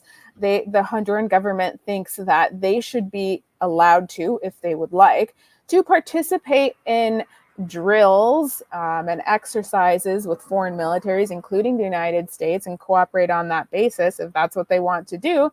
But they need to be doing it, on a one-off basis, or going to Chile to carry out those exercises. But not that a foreign military should have the right to control and use as they please these bases in Honduras as their own. And that's essentially what the United States does when it takes over a country, or when it has allies in the country, is that these allies, as in the case of Argentina, as in the case of Ecuador, they grant access to the United States to be using their countries as military bases for warmongering, for preparing possible aggressions against some of our neighboring countries. So they've had to proceed very carefully in dealing with that issue of the military basis and the U.S. presence in Honduras. At the same time, the Minister of Defense and Minister of, on the one hand, the Minister of Defense and the head of the armed forces, two different people, they traveled to Caracas, Venezuela, not too long after the elections took place, which of course, stirred up a new set of headlines and attacks on Venezuela and everything like that. So at the time that Venezuela was in the headlines of the elections, which, is supposedly still under, or was under dispute at the time, let's say, those two officials from Honduras went down Caracas and they met with Vladimir Padrino Lopez, who is the defense minister of Venezuela and the head of the armed forces, a very important leader in Venezuela, I would say, because he is someone who has been the head of the armed forces, the military, throughout all of these years of President Nicolas Maduro's government, and has protected the government, kept the government in power. During the last coup attempts in Venezuela over the years, there have been calls from Florida, from Washington, and all over for the Venezuelan government to turn on, or for the Venezuelan military to turn on the government and carry out a coup. And they have tried to bribe them. I mean, all sorts of different things have happened. So this is a very important revolutionary leader, the head of the defense forces there in Venezuela, who the Honduran forces went to meet with. But it was actually, they didn't go there to meet him. They went there for a very very typical, I guess, cooperation with like a military school. You know, they're going to probably be doing those sorts of like military joint exercises the way everybody does in Latin America. Literally, like most countries are carrying out joint exercises with the United States and its allies, including a number of European countries, which should have nothing to do with like this part of the world at all, because literally they're on the other side of the world. That includes Japan and Korea, by the way. That's really far away. So I don't know what they're doing here. And I don't know what the Netherlands are doing here. I don't know what France is doing here, what the UK is doing here. And other governments sending their militaries here for exercises as well. And so as it turns out, countries like Russia, Venezuela, and Nicaragua also want to do military exercises. And Honduras does want to have cooperation with them. Why? Well, our countries in Central America are so small. First of all, we don't have weapons manufacturing. Did you know that not all countries have their own weapons industries? We don't have our own defense industries, and we have no way to defend ourselves in a world that is becoming completely war-torn and is entering new conflicts that are expanding all of the time. And the countries that do have war industries or defense industries that are able to actually produce some of this stuff and help us militarily. I'm saying us as Central Americans, as people from the Caribbean, from people from small countries, are actually Brazil and Venezuela are two of the main ones. And so, yeah, we do need the help of Venezuela. It is really good to participate in that, in fact, like, because we should be defending like our part of the world, not engaging with the NATO countries and their militaries who are trying to get us involved in Ukraine and other things. Right. So the U.S. ambassador in Honduras was not pleased with that. And she said a number of things. They were basically saying that Honduras was participating in meeting with a known drug trafficker or something, because this is one of the things the United States does. They label people as being connected to the international drug trade in order to sanction them and in order to cut them off economically and make it difficult for them to leave their countries, because they want to put out international arrest warrants and they put bounties on them. So this is just an extension of all of the other aggressions against Venezuela. And so now they're trying to link Honduras to that. So that's all been happening. And so going back to your question is like, what has the support been like in the streets? Well, that happened. All of that like media frenzy and everything that was attacking the government of Honduras and trying to link them with narco trafficking, which really is just linked to the DEA in the United States, of course. So people were really angry. They were like, once again, we don't want interference in our country. And we elected this government pretty recently, and they're just beginning to fix things in the country. And so they came out in mass support, you know, with their messages saying, you know, there's people who say that they need to expel and declare Laura Dagu persona non grata. You know, saying like, why do we even need ties with the United States anymore? I mean, there are a lot of people who are really just fiercely opposed to U.S. intervention, because they've seen the way in which the United States pours its money into or resources into supporting certain opposition figures, certain forces in the country that can then work to destabilize the country. And it's just a big production. There's a lot of money. It's very lucrative to be in the business of trying to overturn these governments. And so these people are absolutely resilient, but also they have memory. And unfortunately, the same can't be said about everyone in Latin America and the Caribbean. People forget what happens. Like, they forget how bad things have been in the past, or what, you know, or what the people's enemy, the empire, has done to us. But in the case of Honduras, because the illegal detentions, all the political persecution was so widespread since 2009, for all of those years, whatever it was, 13 years of the coup, So many people had their own experiences getting arrested. Some of them were getting arrested as young people. They're like 17 years old. So you can imagine if they were like arrested when they were 17 and now let's say they're in their late 20s, they're actually someone who's like could be working in a government institution right now or whatever it is, a professional in Honduras. And they remember that they were sitting there in jail just for protesting. And so these people are really they're very supportive of their government. They really support a lot of her progressive measures. And, you know, in her speech at the United Nations, which she spoke on Wednesday, she said a lot of important things. There's just a lot of important and strong quotes. She said that that she is representing a people, the people of Honduras, who have resisted oppression, exploitation, and structural violence imposed for centuries. She says, today I'm threatened by the same forces of capital that 15 years ago carried out a coup against constitutional President Manuel Zelaya. And she says that she's being threatened because she's promoted structural changes to the economic model. And she has denounced the unfair tax regime that perpetuates inequality, the economic regime that has perpetuated inequality, feeds the powerful, and exploits the poor. And she has talked about and the way in which she needs to change the basis and the way in which international relations are carried out compared to the Juan Orlando years, and that she's opposed to colonial practices, she's opposed to interference, and all other types of domination by the United States that has characterized all of these different years. She's also spoken about multinationals and these corrupt public-private elites who only aim, she says, to increase their capital.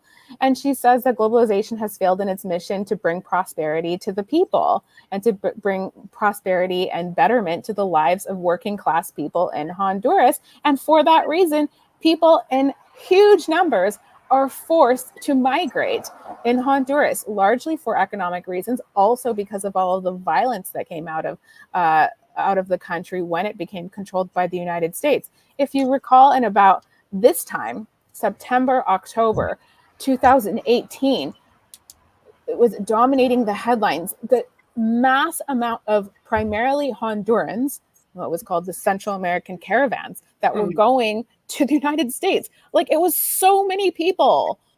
And we still see mass migration from all of these countries and others, also from South America and also from the Caribbean to the United States, well, from Haiti.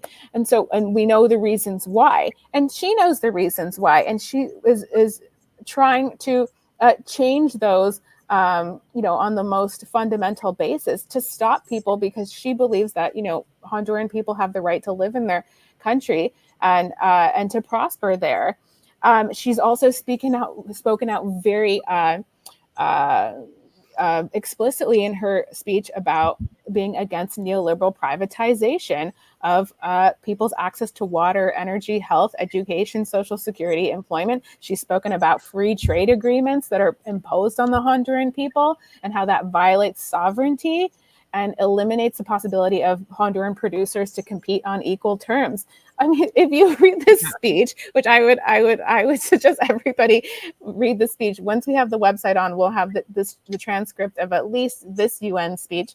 It's just very explicit. I mean, she's not mincing her words, and she's not speaking in an egotistical way or as like an academic or anything like that. I mean, she is really just speaking to what the main issues are that Hondurans face, and it's from that perspective that they're basing the different changes in the policies of this government. So it's very positive. I mean, I can't say enough about how pleasantly surprised I've been that Central America has another leader that is actually working for its people. Yeah. Well, Camila, I want to thank you so much for coming through. So your doctor always gives me shit, but I bring people on who have analysis. And when you have analysis, you have to bring context. It's a much longer discussion. And I appreciate that you gave us that kind of critical context, because one, the Central America is not discussed at all. And certainly not the how it plays out and how we should be understanding these mechanisms. And I think you spoke to something, especially globalization, into what I spoke about earlier about the necessity of understanding the need for multipolarity and why the groups like Honduras and Venezuela and Nicaragua are becoming allies. So I want to thank you so much for coming through. Thank you so much. Sorry if I went on for too long there, and especially if I went off script. I know you have a set of questions, but no one really wants to know about Honduras. So I think it's a fun thing to talk about, and important that we support those struggles. Yeah, and I push my way anyway, so you're good. Thank you. Bye. Thanks.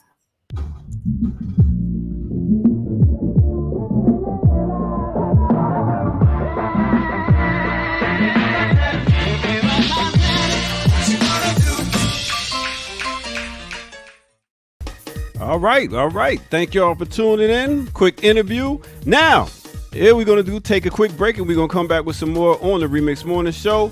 I wanted to do is show a little video of one of my peoples. I'm out here in the streets, the YouTube streets sometimes. I wanted to show a quick video of my people who's been doing it for a while, making some good videos. And this goes out for all the fellas that's here for football season.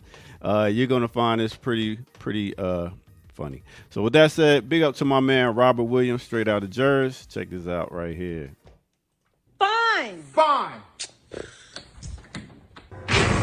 I got a letter from an argument the other day. I opened and read it. She called me a sucker.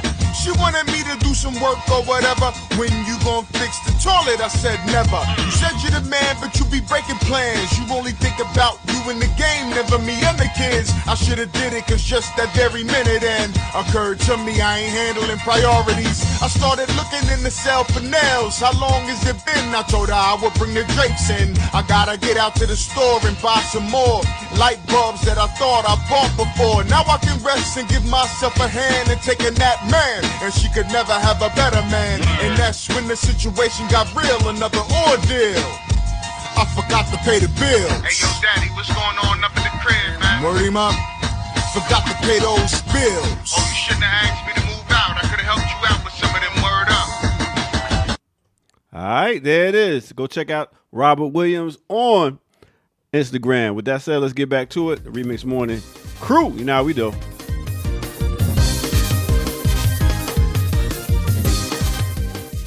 Well, Chuck ain't doing nothing with that beat anymore, so I don't know what I just watched. Oh yeah, my people right there from Jersey. They do videos on different things and stuff. So that's what it is. I know what I watched a little while ago. Ear Doctor getting blamed for, doing something. Making it saying the interviews need to be shorter.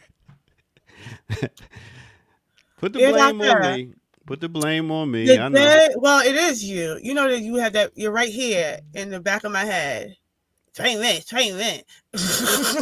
I mean, yes. Usually do have 15 to 20-minute interviews. You're right. And that's been standard.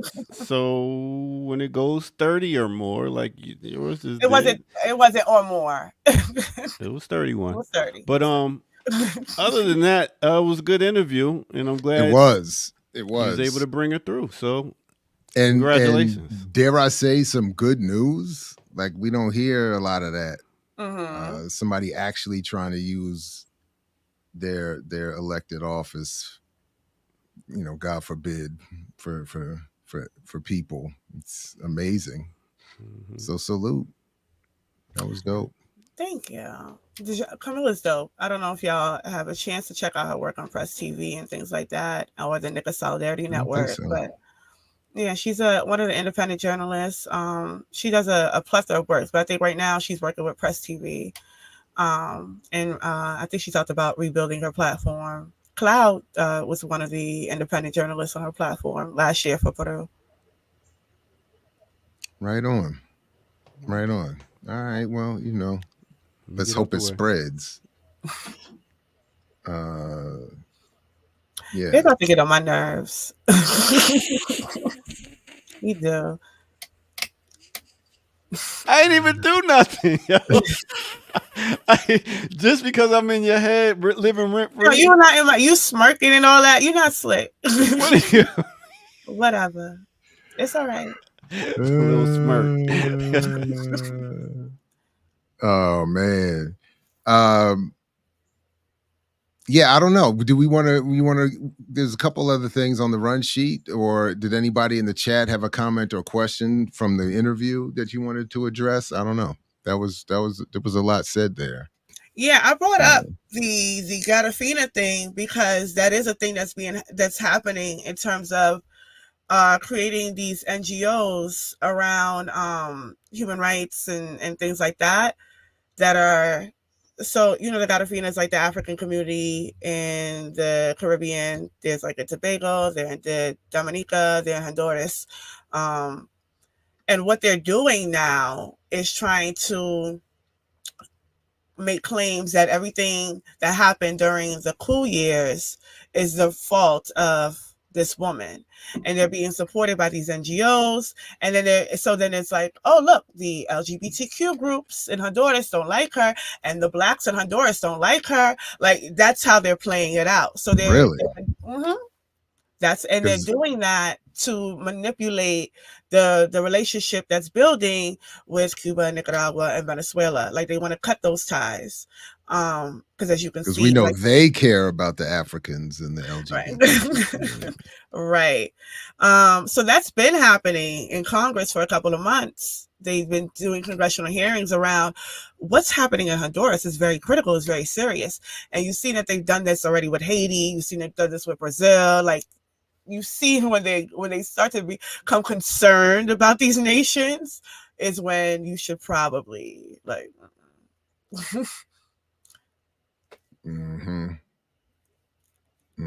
What's this run to the Jay-Z and SL Green realty story? What? What's SL Green? I don't know. I just saw Jay-Z. The only Jay-Z story that I see here is he's making promises to Hell's Kitchen the way he made promises to Brooklyn. Jay-Z promises more than $250 million to Hell's Kitchen if he wins NYC casino bid. They want to put a casino.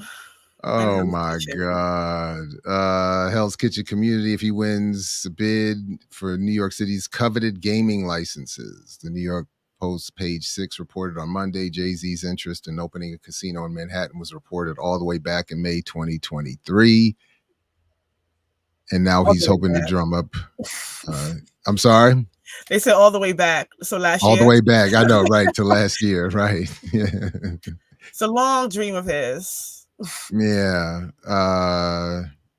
We are New Yorkers. Supporting and providing opportunities for our neighborhoods and community isn't just part of Rock Nation's ethos. It's our collective responsibility, the rapper said in a statement. Yeah, I'm sure he wrote that one. Any proposal that wins a gaming license will undoubtedly profit. Our vision is to give back to New York and ensure that the Broadway community, Hell's Kitchen, and the surrounding businesses and areas all benefit. It's not just for a minute, but for the long term. So Jay-Z and Rock Nation, this is what they're talking about. Jay-Z and Rock Nation have teamed up with the Caesars Entertainment and SL Green Realty on the bid to open a Caesars Palace Times Square casino. So what does that mean? He's another 1% owner, like he was with the Barclays? Is that what SL Green is New York? It says here is New York City's largest commercial landlord. So he's coming in as a small fry and as the brand, to sell it so to the people. You're closer to the situation there in Baltimore. I'm sure you can report, and I'm sure you have been reporting on all the good happening to the community with the casino being put downtown a couple years ago. I mean, it's overwhelmingly done so much for the city. I mean, everybody's floating around on gold. Right. Ubers. No more boards in the windows. Everyone has housing. It's working out swell. The schools are still functioning. They have right, heat in the winter, air in the summer. Right? Yeah. Right. Yeah. I am actually interested because that is a sell, right? When they put it on referendums that put a casino in this city, and Yeah. the casino will do good for the city because there's already a casino. It's like I think it's closer by like is it JFK? It's in Queens. It's like closer there. So there is a casino that exists, but to put one directly in Manhattan like that, It saved Atlantic City, right? clearly. Clearly. Can I just say though, I've only been to Atlantic City one time, and my best friend and I drove up, and it's because she knew somebody who lived in Atlantic City, and that strip is completely different from the rest of Atlantic City. Yeah. Atlantic City is like hood. Yeah. I did not expect that. Yeah, So yeah. to that point, that's what it's going to do. I mean, they say that about everything. They said that about. I remember in D.C. when there was the fight before they built the baseball stadium down in Southwest, right? They said this is going to bring jobs and improve the schools. They said when they legalized the lottery and brought the lottery around, they said this is going to, it's going to go to the schools. It's going to help the community. They said that with M&T Bank Stadium in Baltimore. They said all of that. It's always supposed to benefit, and yet it just doesn't. I must be missing it. And the people who were to the conversation we were having earlier, to the people who are reporting on all of this, they must be missing all of the good that's happening. Interestingly enough, though, the one right here at Arundel Mills seems to have I don't know if it's a plus benefit because there's more homes and things being built in Hanover now, but Hanover it's on the map now because of the casino. So because now they're putting homes in Hanover, because it really was like hotels and things they were building around that casino because the mall is there. So now it's like a residential space because of that casino. So I think that's interesting. If you put it dead in the middle of a county where there's nothing happening, it fares different from if you put it in a major city. And we do know that indigenous communities are reporting all the time that basically they feel made whole. There were like a few casinos for a few nominal indigenous folks has basically been a, payback. Yeah. It's been a nice little reparative justice. They're all chilling too. And the reports about that $2 a day they're living on is just, must be an error. Must be that liberal media. Isabel said the casino industry pushed out Black homeowners in Atlantic City. I can believe that. Oh, I'm sure. Absolutely. Because those neighborhoods are depleted. Like it's depleted buildings. It's like, so I can believe that for sure. I mean, isn't that what happened when he helped pave the way for the Barclays Center and the Nets? Or no? Well, what happened is I think the property taxes raised and all of that. So all those small businesses or those small, like the people who had delis for years, the little restaurants in downtown or Atlantic couldn't afford the rent because the rent raised. So I know a lot of Black homeowners in that area were the main ones that were in opposition to it, protesting against it because the property taxes would have gotten raised. So I do know that people have left over the years, but not like right away, kind of thing. The businesses did close though right away, which is interesting because that's how it was petitioned. Would be bringing jobs in, but all those jobs are like summer jobs. They're seasonal jobs because people don't play basketball year round. People don't play, so they're seasonal jobs. And even if they do, but even if they're packing the stadium when it's not a basketball game, it's still people doing. I mean, it's not life-changing work. It's not. You're not creating generational wealth working at the Barclays Center, So I mean, it's just, and I'm willing to take some friendly bets on this. Black Liberation Media. What percentage of the ownership do you think Jay-Z will actually have? I'm sure he's a Trojan. I'm going. My initial wager would be he's coming in at the same roughly 1% to 2% he had with the Nets. That would be now maybe if Rock Nation is involved, they say it's a team up with Caesars Entertainment and SL Green Realty. Maybe I don't know. Maybe it's a little more, but trust that man with no business. Nicki Minaj said she ain't never get paid from Tidal. really? Oh, she telling all the business now. She fed up. Oh, really? Well, I remember when they made that announcement. Sorry, go ahead. Yeah. I was gonna say I just seen recently that she was saying that it was all like a sham. She's still waiting on her money. I know Ye right before, he flipped and whatever happened with that, he also announced that he ain't get no money. So I think that people who are loyal to him are willing to just be like, fuck it, because, and not say anything. But I do suspect that nobody has gotten their money. Y'all know I be on Queen Radio. I love a coked out Nicki when she on a rant.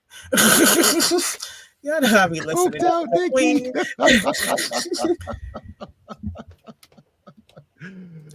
Well, I do remember when they announced that Tidal deal, it was Jay-Z in a room with like 30 whatever. It was like it was looking real funny for something that was supposed to be some black ownership. I was like, I said, okay.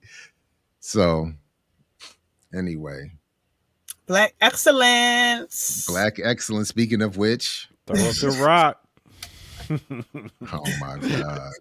Oh my goodness. Yeah. Is he running from, isn't he going to get caught up in some of these Diddy allegations? I mean, he and Jay-Z was tight with old boy for a minute. They in all the parties with Cassie, him and B, and Swiss and Alicia. Usher deleted his whole Twitter. There's nothing on Usher Twitter. It's gone. It's blank. Oh, on Usher page. There's nothing there. Not even on shows. I can imagine. Everybody running, child. They had. Especially Usher. Like, he really was up. Pause. He was really up under Usher. I mean, Usher was really up under Diddy. Like, really. I mean, he the tutelage. Wow. Yeah, I could see that. All right, we got anything coming up that we need to talk about? Shows, events before we get up out of here? Yeah, Saturdays with Renee will be on tomorrow. And I think we're going to be reviewing an article. So apparently the socialists are in a debate over voting and what to do with the vote. And we read an article that makes a strong argument as to why voting for Kamala is a that mess. That Fletcher thing? The Bill Fletcher Is thing? it? Oh no! Is he back in some beef over this? I don't want to even speak the name. Let's not revive Fletcher. But he does have a piece floating around in that vein. So that's what I was asking. Is that piece? No, this is an actual, I believe, actual socialist argument as to why people who claim that voting for Kamala as an advance is wrong. And but no, that's man, yeah. I mean, he's been consistent on that. Has Bill? Well, this stand with Ukraine, I suppose. Oh wow. Other than that, make sure y'all pull up on Ricky at the book. Yeah, at the Book Festival. I'll be at the Red Emma's table, chopping it out with Russ. Come through and get that book. And then also stay. Later you can see a conversation with the archivists and journalists in the city and what that means to be in unity and allyship with organizations around this work that we are doing. Are you recording any of that? I don't know. I think Red Emma's might be recording things. Also next week, come back to Red Emma's next Friday and come see some of the Baltimore members. We had members go to the Sahel, Cuba, and Nicaragua. So they're going to be doing a report back about these revolutionary countries, the things that they observe. So come through for that. And that's all I got. That's all I got for right now. All right. And then make sure y'all pull up Sundays. Yeah, make sure y'all pull up Sundays, 8 p.m. I don't know what I'm doing, but come find out. So that's it. Another Remix Morning Show week. And we will be back here Tuesday, 8 a.m., 10 a.m. Tell a friend to tell a friend. It's on again. And yeah, y'all have a great one. Be safe. I will be on. I'll have a show for Monday too. Don't worry. Okay. Don't worry. We can add that in there. I'll get something together for Monday. Get your coffee. Get your whatever. Your smoothie in the morning. We are a 5-day. Yeah, that's what I'm trying to say. The mornings are on lock. Yes. On Black Liberation Media. Stop fronting. Stop fronting. You know we got you open. All right, with that said, let's get up out of here. A little bit of Crazy.